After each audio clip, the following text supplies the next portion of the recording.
Good day everyone, welcome to another edition of the Complete Sports Update. My name is Abib Kuranga. This is the show where we bring to you the latest and trending stories in the world of sports. Yes, the Super Eagles of Nigeria continue to march on in the 2023 African Cup of Nations in Ivory Coast. Those episodes men have set up a crucial quarterfinal clash against the Black Antelopes of Angola, and this alongside other interesting stories shall be discussed right here. Do sit back, relax, because this is going to be an enjoyable ride. Welcome to the Complete Sports Update.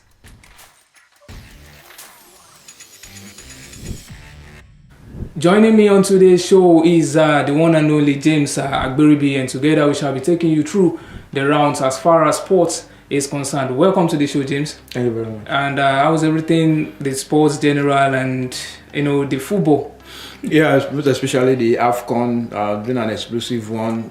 One of the most exciting AFCON to date, and we hope that as we got to the quarterfinals, we'll continue to see more of these exciting games. Yes, on Saturday, the Super Eagles actually, let me just say, they turn the doubters into believers, with their statement victory against the indomitable Lions of Cameroon, and now they set up a crucial clash against the Flying Antelopes, or let me just say the Black Antelopes rather, because they are not the Flying Antelopes of Enugu, of course. So, what do you expect from the game on Friday?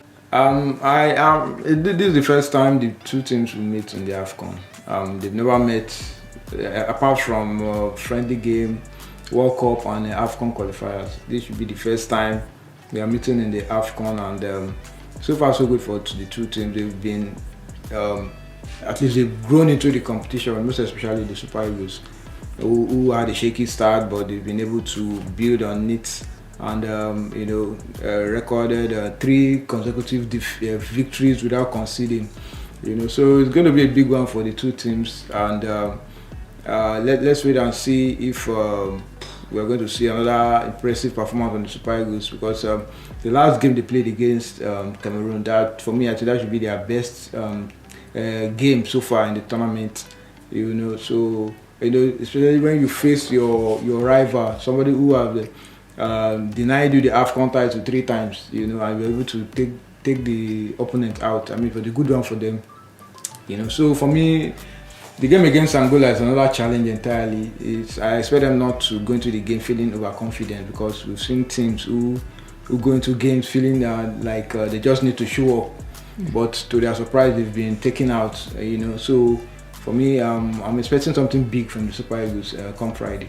Okay, so following the injury of Stanley Nwabali and Francis Uzo, who was introduced in the game against Cameroon, Nigerians actually were scared. Let me just put it that way, and were disappointed with that unfortunate injury that Nwabali actually sustained. And now there have been so many discussions as regards to who should man the post provided Nwabali missed the game. Some were even saying Ojo Olorunleke should actually be given the edge ahead of Francis Uzo. So what do you have to say as regards to that, and do you think it's going to be a deciding factor in this encounter?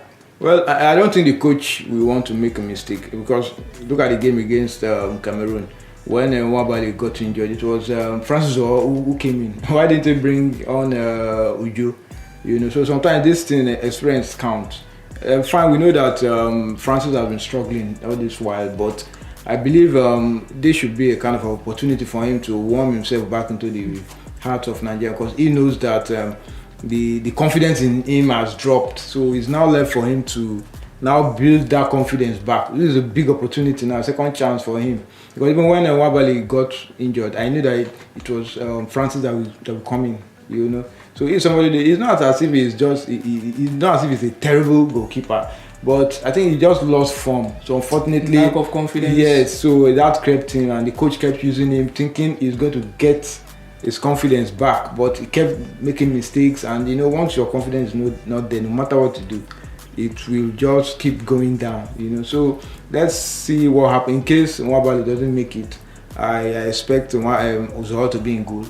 And we just have to pray and hope that he'll be able to reenact that performance he gave the country when he got the nod to keep at the World Cup in 2018. Yeah, so we pray and hope so, definitely. So the Super Eagles, the match they've played so far, you can see them, getting that crucial goal and try as much as possible to soak up the pressure against their opponents and launch another attack to see if they are going to score the second, and the assurance go to take the game away from their opponent. So with this, do you think the Super Eagles can actually use the same particular style of play, or try to exploit something else from the Black Panthers? The thing is, every opponent you face, they always come with their own style. So you just have to try and think outside the box. There's a way the Super Eagles set up now, like 3-4-3. Sometimes they go 5-4-1. It depends on who you are playing against. And this Angolan side, they've shown that they can score goals. They can play too.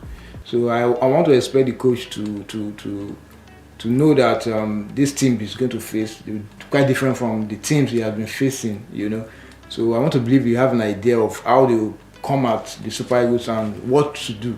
Because you can't just stick on just one formation. What if they counter that formation? How are we going to react? So it's good to be flexible at times. So that's why sometimes you see the team shift from 5-4-1 to 3-4-3. I think when they're attacking, that's when they go 3-4-3. But once they don't have the ball, they go 5-4-1. So like I said, I expect a tough encounter, and I want to believe the Super Eagles are already growing into the competition, and let's see how they will react, because they've taken out two big teams, former champions, the hosts. They defeated them. Their arch rival Cameroon defeated them. Not taking anything away from Angola, but I think they should do enough to see how this game against Angola. So from your analysis and view, your thoughts generally, it shows that the confidence in Super Eagles is actually back. Yeah. And what's your prediction in this game? Yeah, because it's a knockout game, and it's always tight when it comes to knockout. Nobody wants to go home now. After coming this far, I see the Super Eagles still taking it. At least one thing I've come to realize about the Super Eagles, when they grow into a tournament, especially the AFCON, they are always difficult to stop. I remember how they won the AFCON in 2013. They drew their first two games, then they defeated Ethiopia. The biggest turnaround for them was the victory against Cote d'Ivoire. So now so for me, so far the biggest victory they've had this tournament is against Cameroon.